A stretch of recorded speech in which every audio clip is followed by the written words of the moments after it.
welcome back to my channel. Happy New Year. Happy 2026. Hope you are thriving in the first 6 days to about a week in the new year.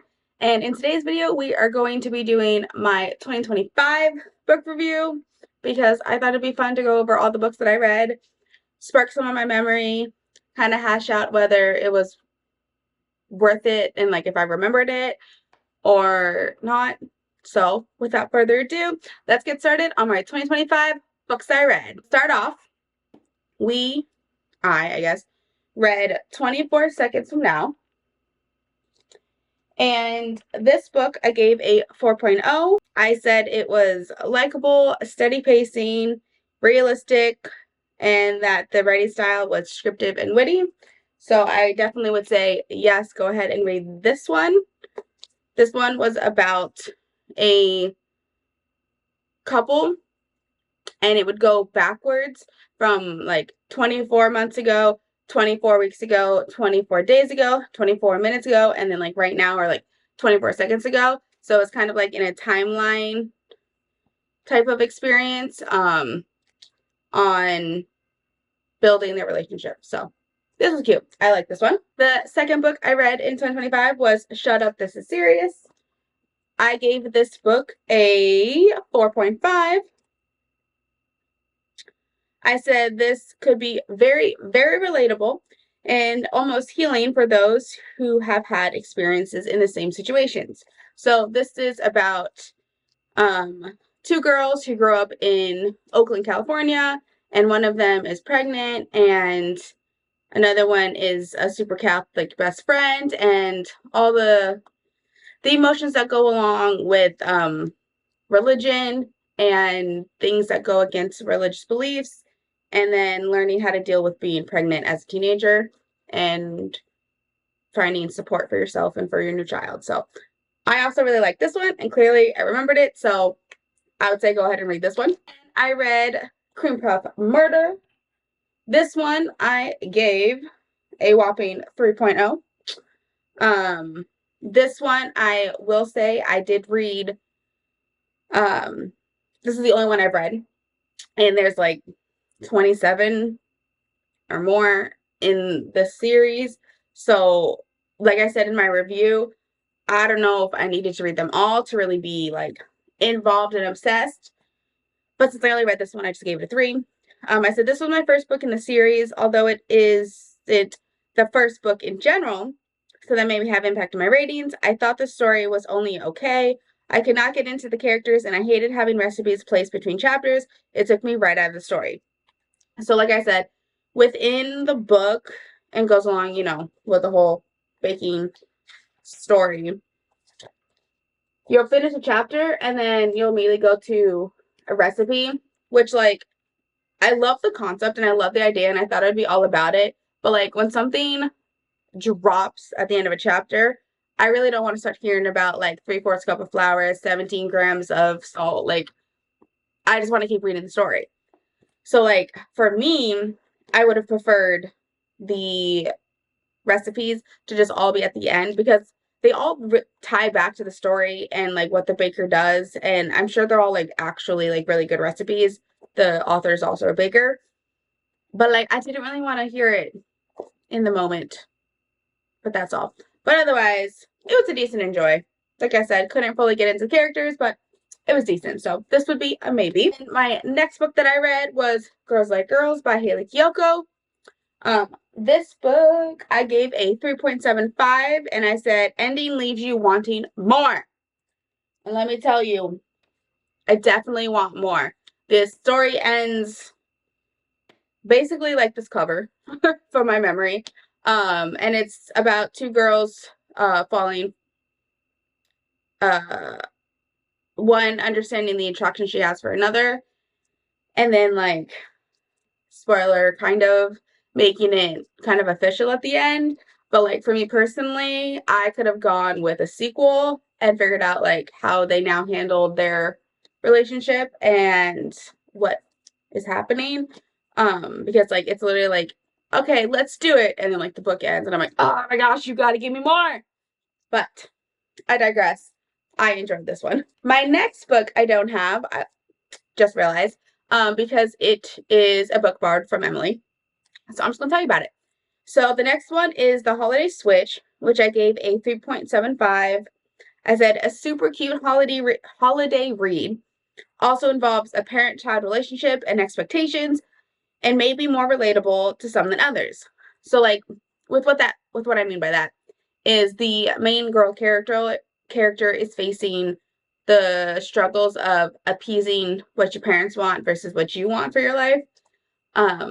And so I feel like that could be really relatable, but otherwise it is like just a cute little happy holiday book, and I would recommend reading that during the holidays for sure. So that was all of January, and now we come to February, which I don't have this book in hand, and I really feel like going to grab it from the library, so I'm just going to pop the picture up for this one. The next book I read is Love in English, and I gave this one a 5 out of 5. I absolutely loved this book. I, quote unquote, absolutely adored this book. I fell in love with the story, the characters, the concept. I enjoyed reading about a teenager's perspective of moving to America and learning how to form relationships in a new language. I love the way the author used the number symbol, to describe words that were unrecognizable to the main character.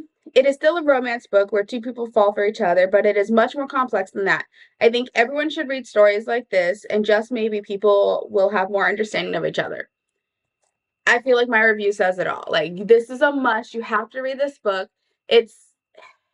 I think it's either going to be a little more eye-opening into what it's like to move to America and not know the language and not know people, and trying to build like your own community. But at the same time, it's not like talking at you, because there's still like it's still like a teenage story, and there's still the romance part of it. So if you can't just read like a informational text, like this would still teach you something. That's what I'm trying to say. You can learn something from this, or you can be like, yes, that is my beliefs, and I love to see the representation. I digress. This is a yes book. Please, please read it. After that book, I read You Had Me at Happy Hour, and this one I gave a 4.0. For this review, I said a true romance with a good amount of spice, but also a well thought out story. The characters learn and grow into who they truly are, and thus grow together as well. I enjoyed the plot being told from both perspectives. There was a good amount of backstory on each character that allows the reader to understand and root for them. So, gay lovers. This is based in Pennsylvania, and the two of them figuring out who they are as individuals and as a new potential relationship. And like one of them is known to be like the playboy, and one of them isn't, and all that jazz. So it's a cute little romance, LGBT romance. I enjoyed it. I'd say maybe. I mean, I did give it a 4.0, so like I enjoyed it, but it doesn't stand out for me like the rest at the moment. But it's still a solid read. If you have it, read it. That's what I'm saying. The next book I have is Feel Your Way Through by Kelsey Ballerini. And this is her poetry, like, memoir. Is that the way? Autobiography? See, it's poems she read. It's poems she wrote, but it's all about her life and her own experiences and the things that she went through from high school and then to like middle to like the beginning of her career, after her divorce. And I just gotta say, I could use another one of these. So I gave this one a 4.75. I said a beautiful way to write about the peak moments in her life from childhood till publishing, which is from, I believe it's 2021. So a couple years ago. Definitely made me wish for a second poetry book on her next 10 years of life. So, like I said, this is the first, 20-ish or so years of her life. in poetry form. I would love for her to be working on another poetry book about like the next 10 years or the next 20 years and then publish that and just see how much has changed, just because this did end, I believe, closer to like her divorce. And I know now she has relationships and success and a lot more. So that would be interesting to write about. I also said, it is very easy to read, relatable, and inspiring. I felt like I was in her story the entire time and wish some poems had more to tell in a good way. So like I wish like some of the poems turned into like longer chapters, because like I'm like, oh, tell me more about that. What happened? It dragged me in. And I said, a great read for those in their 20s and 30s. And moving on to my next book that I read, Love and Sports Ball, which obviously you could tell this is an LGBT basketball romance. And I gave this a 3.75, a well thought out romance between an athletic trainer and a player. Lots and lots of spice. One character grows more than the other. Not a lot of background knowledge on the characters, but enough for you to understand who they are in the present moment. I enjoyed this book. The story was easy enough to follow, and the chapters flipped back and forth between each character. Of course, it ends how most romance books ends, a solid, quick, spicy read. And if you didn't get that again, this is a spicy read, in my opinion. There's a lot happening here, but basically the athletic trainer gets hired to work with the basketball players team. Sheesh. And they have like a one night stand, and then like practice starts, and then like, oh my gosh, I know you. But then they're like, wait, but I kind of like you. So then they keep it going. But then they're like, but then one of them is like, yes, we can do this. And the other one's like, no, this feels wrong. And then at the end, you know, like I said, happy romance. You can put two and two together. But if you like spice and a little bit of sport and then a little bit of character development, take a read. Following along with the same vibes, I then read the, Relationship Mechanic. This one I gave a 3.0, and this one I did follow up from that one, so keep that in mind. I enjoyed this book. However, I did end it wishing there was more details throughout the story. At times, it felt like it jumped so fast from hanging out to bedroom activities, sorry. And I wish I got to see more of their relationship develop, more conversations. It felt like a surface level summary. With that being said, I enjoyed the small town vibes, the different world characters, cute happy ending, and being able to get both perspectives of the main characters. So again, this also flips back and forth between the two characters. One of them, small town mechanic, lived and worked there her whole life. The other one, military brat, and also like social media influencer, travels around the world, bougie, you know, all that vibe. And like I said, I do remember from my review, it definitely jumped straight and like too often of, oh, okay, like let's hang out, we're doing this. Boom, the next like sentence is describing them in the bedroom or like bedroom activities. So like i.e. like in the car. But you know what I mean? And like those are good and all. Like we love some spicy scenes. And they weren't even that long either. It would just like spice and then move on and the chapter would end. But like I also just really enjoy a slighter, slower romance or slow burn, in the sense of like you could have told me that they hung out a little bit longer and put like a little more conversation to it before they immediately went into the bang bang. But I still enjoy this one. I still say read this one. I did find myself comparing these two because they're also from the same publisher, and I enjoyed this one a tad bit more than this one, simply from the character development and this still had story and spice, and this just had a little more straight to the spice. But I digress. You get what I'm trying to say. And then the next book that I read is Dark Corners. I gave this book a 3.75.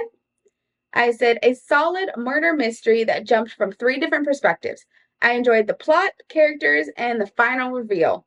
The story contained a few different situations at one time. It was a smooth, engaging, fast read as well. So I think I remember this one.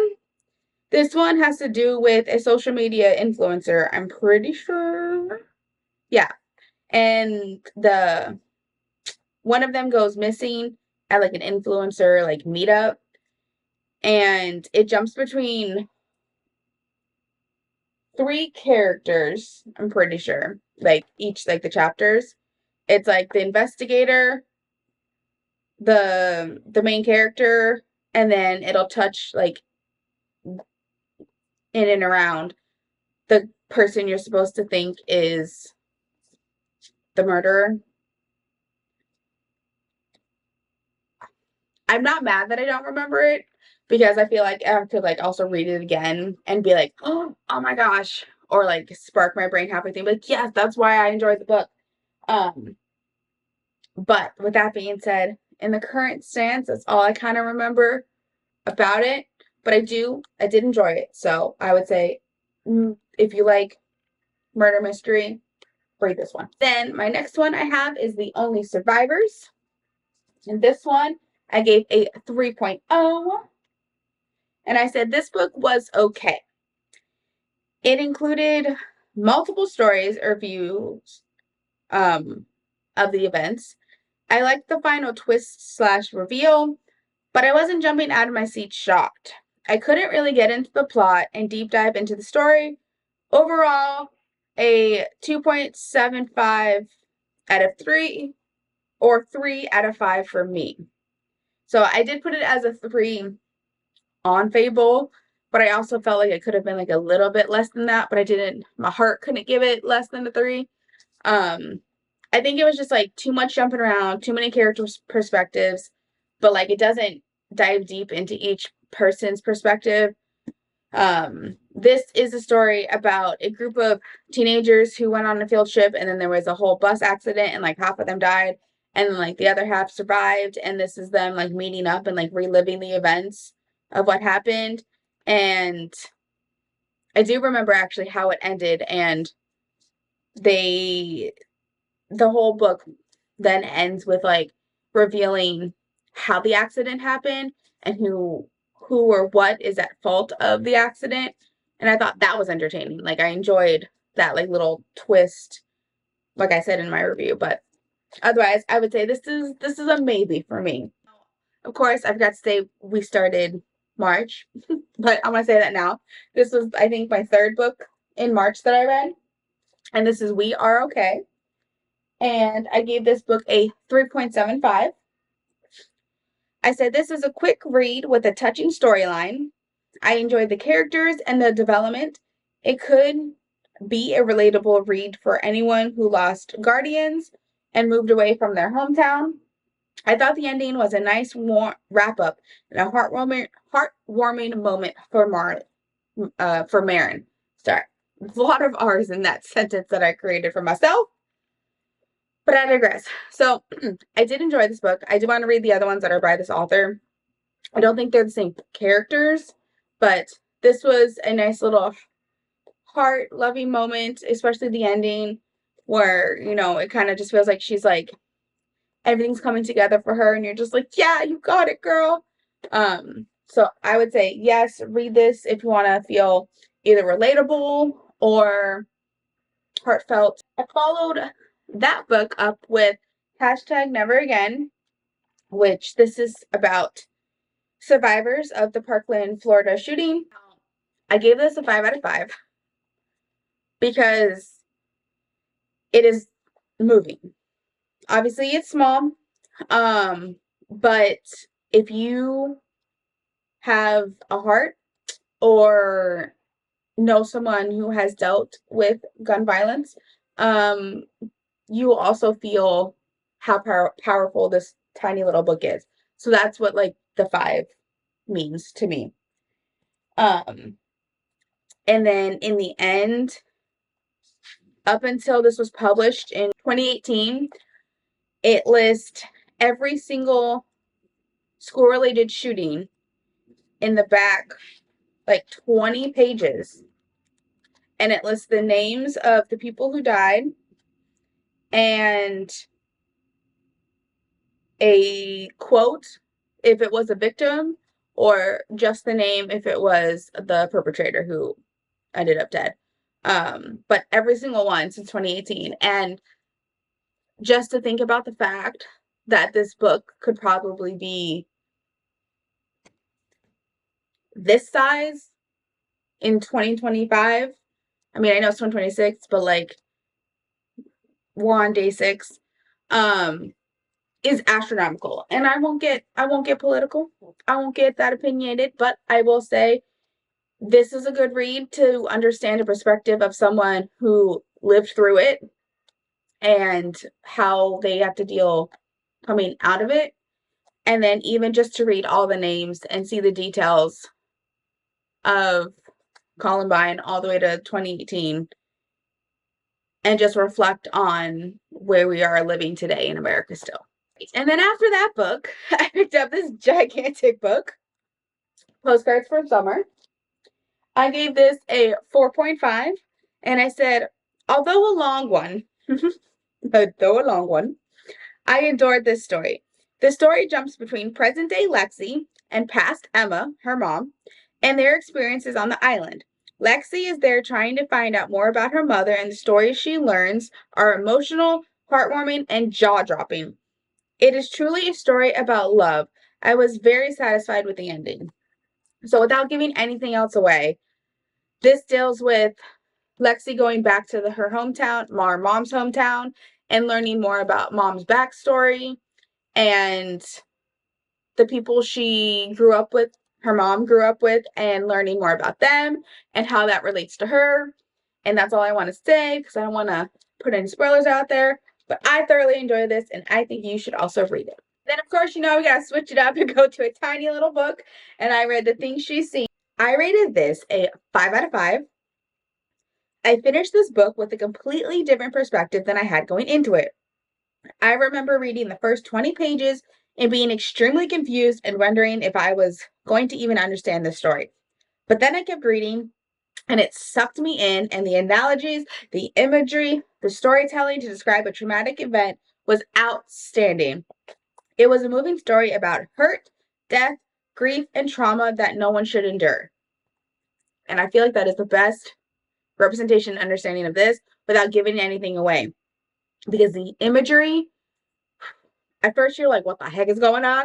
And then you're like, that is such a good way to describe that in a way that's not just like, here's what I'm saying. It's good. It is about trauma though, so that could be a trigger warning.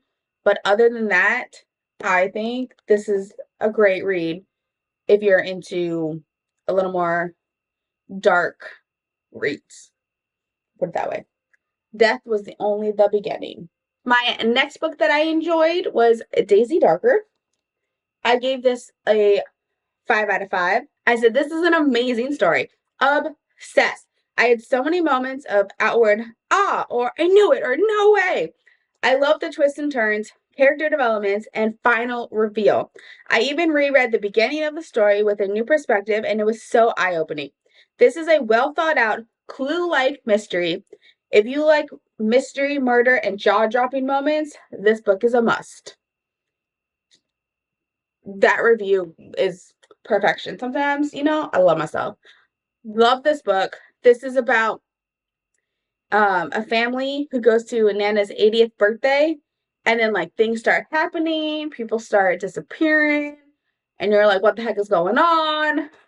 And I thoroughly love this book. So please, if you haven't already, pick this one up if you're into clue-like mystery murder books. And then for the next read, I started off with a Holly Jackson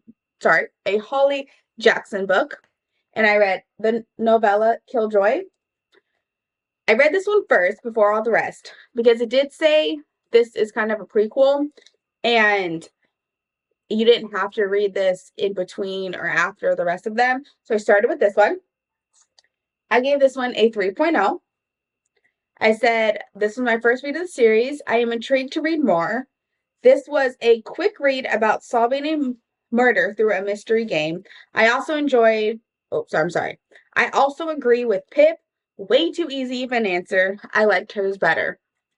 So if you haven't read this one, read this one, especially if you read the other ones. I just think this is like a cute way to wrap it up, but also like show how things started. Because I think this is kind of like a prequel. But this is, I believe, Connor's birthday party that they go to. And then he plans out a whole murder mystery. And like I said, Pip's murder was a lot better than who the real one is. And then my next read was another one in a series, which is A Cup of Flour, A Pinch of Death. I've been reading this for the past couple years. I gave this a 4.0. I said third book in the series. I was generally strung along the whole time until they revealed who the killer was. I thought it was a great twist to the entire story. A solid 4 out of 5. These books are such a fun and easy read. So again, this is another bacon related murder, but with romance. But like, this one just pulls me in more. It's a little more small town, little more like mystery. A lot of characters are in it, but enough to be like, is it you? Is it you? We like you. Oh wait, now we don't like you. What's going on? And then it has a dog, so like how can you not enjoy this book? And he is also, baby is like another main character, and there's I think like 2 more in this series. So if you like anything that I just said, start with book 1 and read this series. And then I finally got to book number 1, and I started A Good Girl's Guide to Murder. And I just gotta say, 5 out of 5. Adored it. Loved it. I said, this story is absolutely amazing. The amount of twists and turns had my jaw on the floor. Every time I thought I knew who the killer was going to be, I was led somewhere else. The story keeps you on your toes and wanting more. Good thing there is more. But I feel like either you've read this or it's on your TBR. It's like, you know how good it is. Plus, there's now the Netflix show, and I also enjoy the Netflix show. I watched it after I read them. And they're so good. I love it. So if you haven't already and you've wanted to, take a read. I read my first Frederick Bachman. Don't know how to say his last name. But I read Anxious People, and I gave this a 3.75. I said I had no expectations going into this book. To be honest, I picked this book up without knowing anything about it and simply from booktubers I watched. So highly just influenced. I definitely enjoyed it. It was different and familiar to my normal all at the same time. I love the jumping from character perspectives, how different characters were, and the messages that they were all connected. I loved how the entire story revolved around 2 or 3 big events and connected everyone mentioned. Definitely a relatable read. So this is about a bunch of people in an apartment and like their lives and how they got there. I definitely enjoyed this one. I am excited to read more from him. I have one already on my list, and then a couple others that I haven't purchased. One of them being Beartown. I would love to also get that one. So let me know what you guys think, but about more of his books, or which ones specifically. And now we come to the infamous Regretting You. I gave this a 4.0. And now we have to say shocking, because I do not support the author, nor do I anticipate reading anything else from her. But this was already on my shelf from before changing my opinions or developing an opinion on her. So I went ahead and read this specific story. So for my review, I said, I definitely enjoyed the storyline of this book. I thought it ended very cute and wholesome, although I felt like it could have ended 20 pages or so shorter. I do wish for my curiosity, we were told more about the thing that happened that I don't want to spoil on here, but I spoiled it in my review. I understand for character development, moving on, but like, I want to know. This was my first and probably only Colleen Hoover book, and I wasn't disappointed. So I did enjoy this one. I did like the story and the twists and the turns and the emotions and the jaw-dropping events that occurred. And this, I know they also made into a movie, so I'll probably eventually watch the movie and see how I feel about that. But I like this one. And then, of course, I've failed to tell you I've moved on from my months, and we're now in June. And I started off June with Funny Feelings. And I gave this, sorry, a 3.0. And I said, a cute book, friends to lovers. It didn't pull me in like some romance books, but it was still cute and enjoyable with dual perspectives. So this one is about Farley Jones and a former stand-up star, Meyer Harrigan, or Mayer, however you say his name. And like I said, it was enjoyable. Nothing negative to say, but like, I also don't remember a lot of it. And like, so the reason I got this book was partially influenced from Emily, but partially influenced because it lightly features a deaf character, and I'm all about representation. But it is a very light representation because it is Meyer's daughter. So like, she comes in and out of the story a lot less than like I would be like, oh, this is like a book about a deaf person. Like, it's not. It's about the dad and a girl. So, but then again, maybe just like I went in with the expectation that there was a little more deafness represented, but it wasn't. But either way, as a romance, it's cute.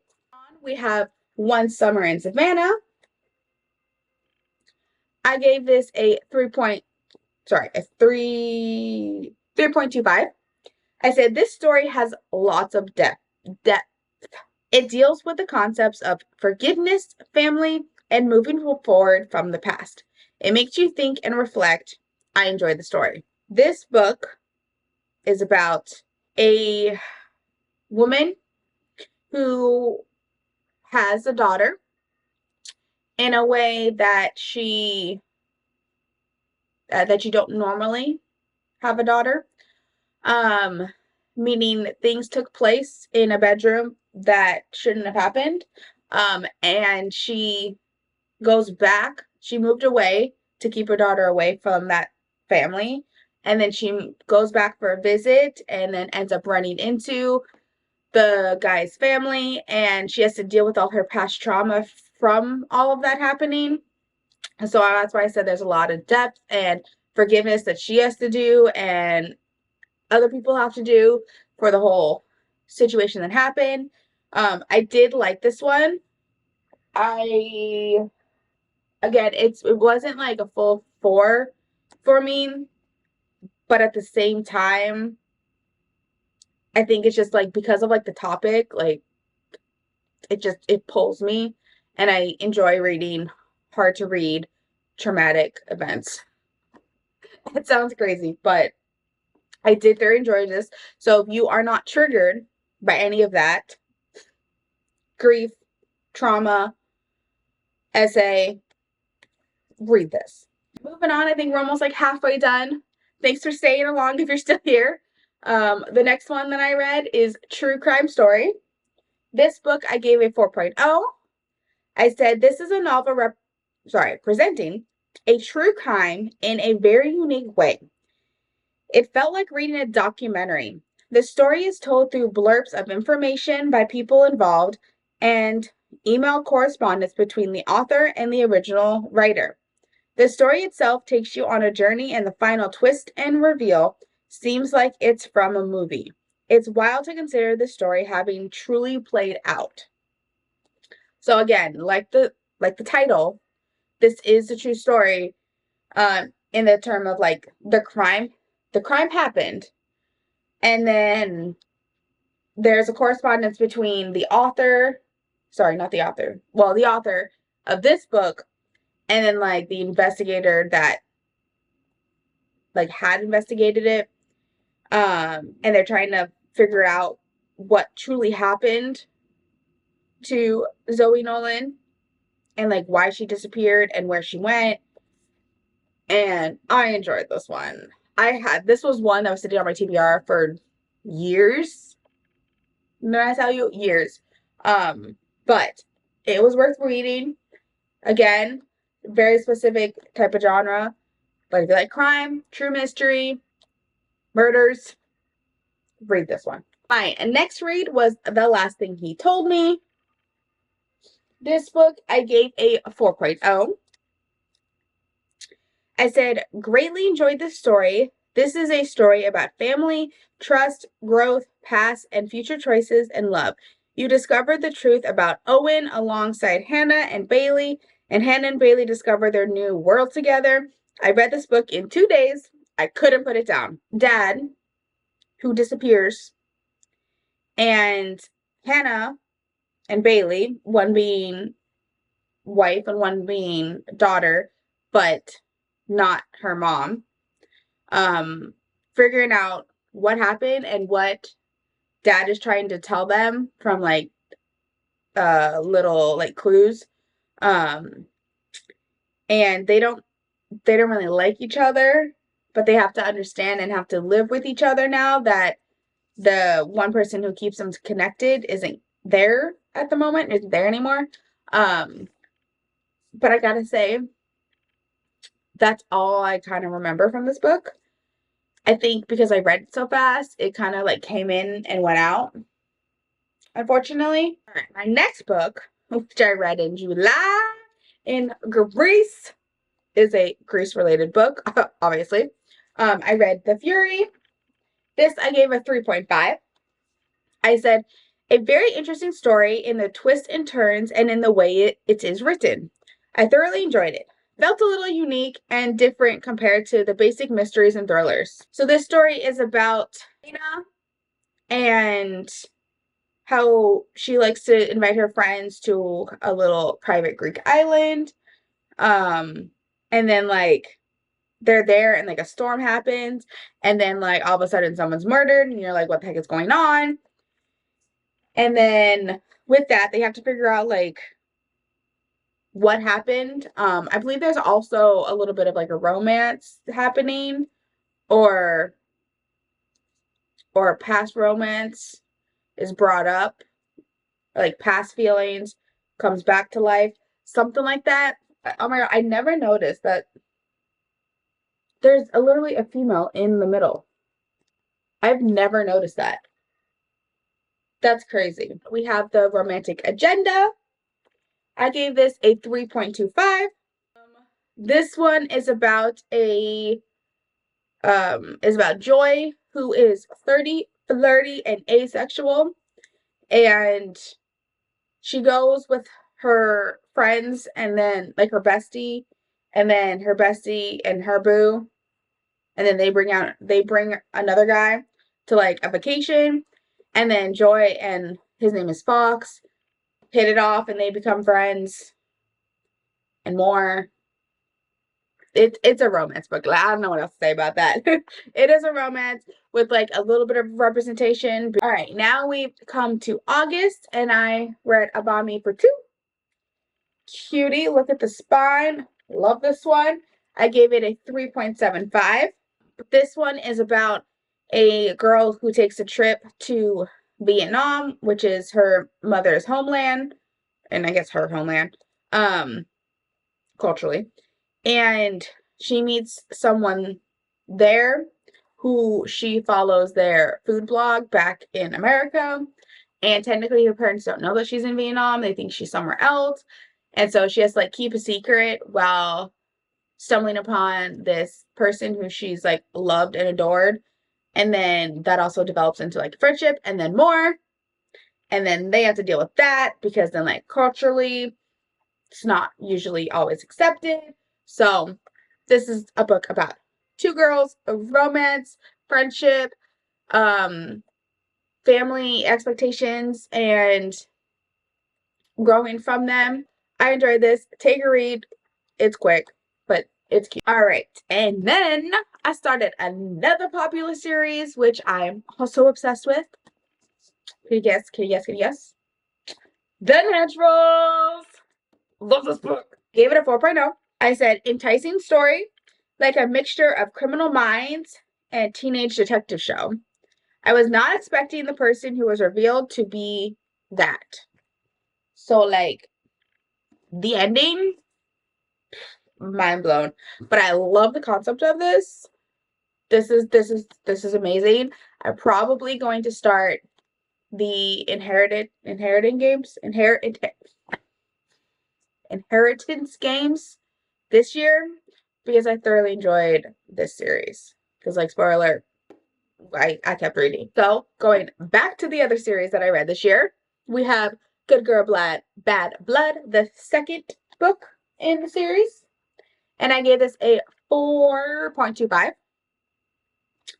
I said just as good of a story and mystery as the first one, twists and turns, and never really knowing the true detail of the situation until the last few chapters.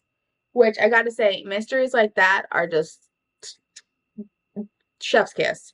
The next one that I read is not on in person because I read it on my phone as a early release, as a preview. I read it before it published because words aren't coming to me. I read Joy to the Girls. I gave it a 3.5. I said a super cute holiday inspired story to enjoy the love of Molly and Alex. I absolutely loved the sprinkle of another book within this. The plot is heartwarming and relatable. I adored reading the final line of the book. It was a beautiful wrap up.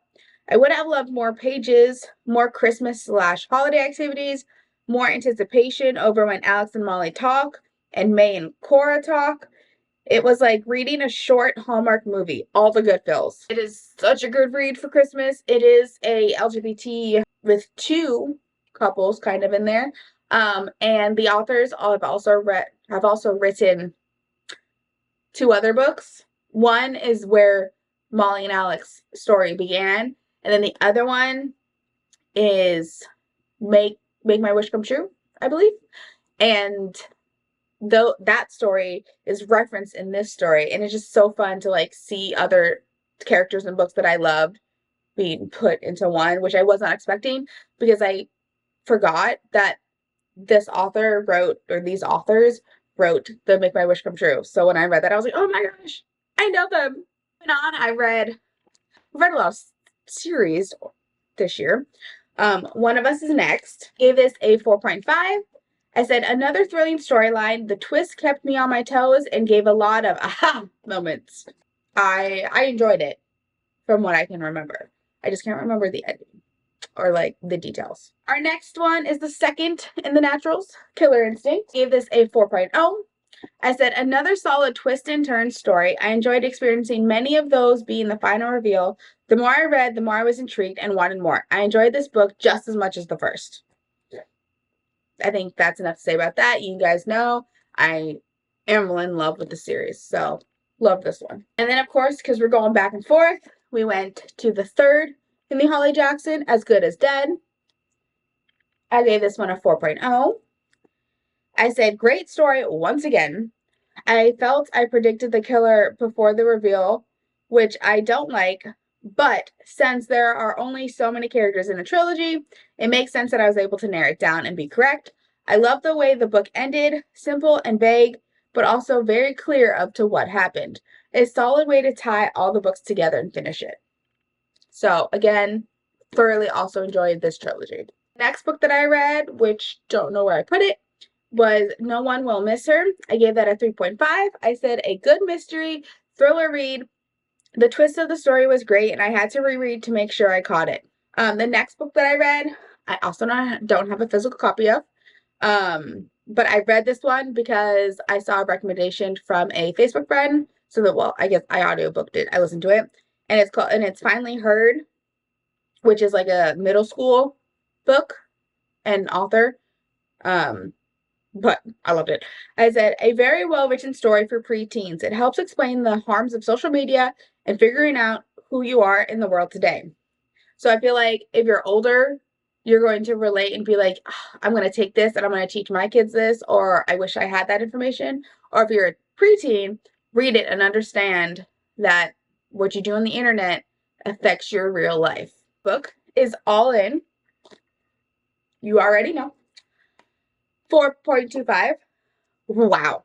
What a great twist to end book 3. It makes me want to immediately pick up the 4th and hate that the series is coming to an end. I read this book in 3 days. It kept me interested in trying to figure out the plot alongside reading it. Another book that I don't physically have. I read 12, which is the novella in between all this. And I gave it a 4.0. I said, a wonderful addition to the series. I love getting a future perspective and being able to see the start of a new generation of naturals. I felt there was just enough pacing and details to maintain the entire storyline. Now, sometimes novellas are just too short for me, but 12 was just perfection. Not me totally skipping the 4th book.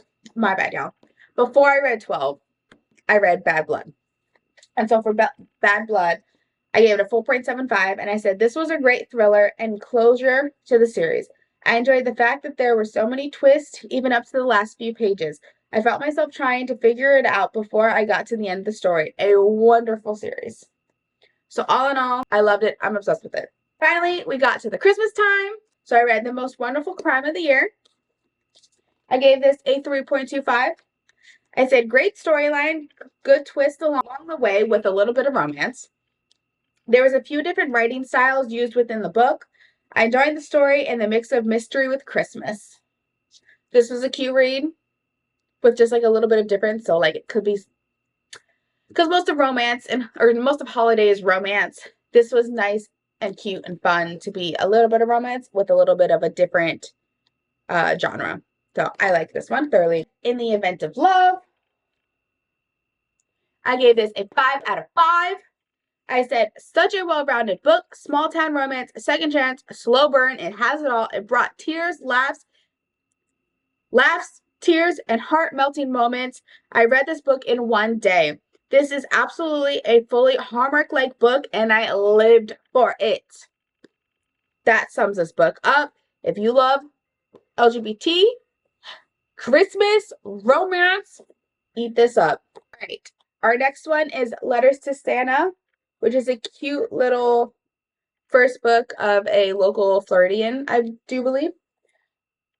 I gave this a 3.5. I said, cute, quick story about a meet cute. I greatly enjoyed the beginning and the plot twist. It definitely leaves you wanting to know more details of the story. I could see this being an actual movie. So again, this is a fun little moves to the town, moves into the neighborhood. They start hanging out, bump into each other, hang out, and then loves it all. And I love the title because it has to do with like how they meet. So without that giving too much away, I think this is cute. If you ever see it, pick it up. 2 more. I read How to Excavate a Heart. This one I gave a 3.75. I said a cute Christmas time, close proximity, heartwarming gay story. That's the best summary in my opinion. This is about a girl who moves to DC for a month for an interview, for an internship, and she ends up dog sitting, i.e. the dog, for the dad of this girl, of the other girl. And, of course, they're like, ew, don't like you. And they're like, well, maybe I kind of do. Let's be friends. And then it's like, wait, maybe I like you even more. And then relationships blossom. So, all I can say. Wintry, Christmassy, heartwarming, character development. Loved it. Thoroughly enjoyed. Finally, for my last read of 2025, I read an Advent book. I read Hearts for Christmas. Now, of course, like I told Emily, I said it felt weird to take 24 days to read a book, but I wasn't going to read ahead. I was going to do it my Advent calendar way. But it did feel weird to take so long to read because I usually finish within 2 to 5 days. But I digress. So I gave this a 4.0. I said a wonderful Christmas romance story. Each chapter represents a day from December to December 24th. It was heartwarming, character developing, and filled with Christmas magic.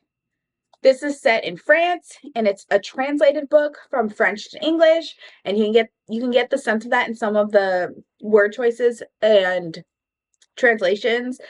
And it's the mountain side of France, and it's skiing, and I really like this one. This was cute.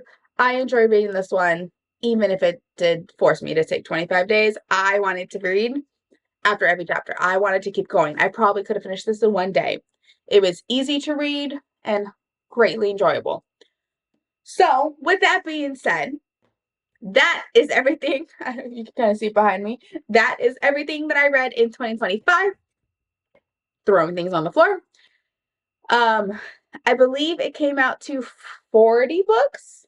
I'm pretty sure. My goal for 2026 is to read 50 because I read, actually, no, I think it came to 45. 40? I don't know. My Fable knows. If you want to follow me, check me out, let me know. Did you guys read any of these books already or last year?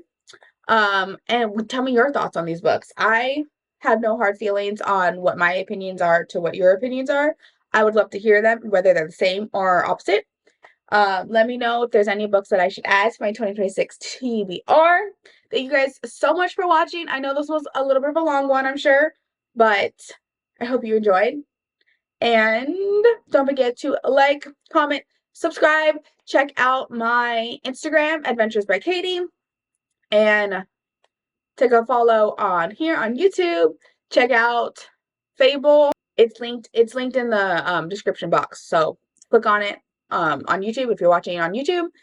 And I believe that is everything. Thank you guys for joining me in 2026. And I can't wait to see what else we do. I look forward to all the adventures, and I will see you next time.